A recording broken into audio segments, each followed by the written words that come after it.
Yon, what's up guys? At sa mga kapwa ko kadads dyan, at kapwa ko mga ka-driver. Real talk nga pala, sa idol ko. Shoutout sa'yo idol. Idol talaga, di ba?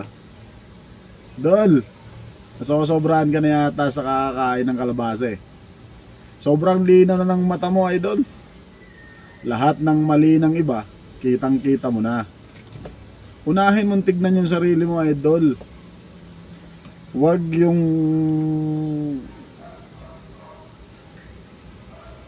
mong atupagin ang buhay ng ibang tao. Ayusin mo ang buhay mo idol. At huwag kang manira ng kapwa mo empleyado para umasenso. Lagi mong tandaan, walang sip-sip na umaasenso idol. Yan ang tanim mo sa sarili mo. Kaya kung ako sa'yo idol, magbago ka na. Magbago ka na idol, yan lang ang mapapayo ko sa'yo. Habang hindi pa huli ang lahat.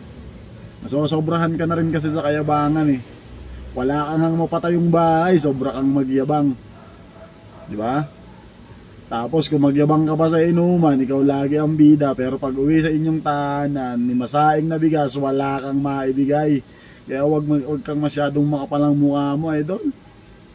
Kaya kung ako sa'yo, iwas-iwas na rin sa kayabangan.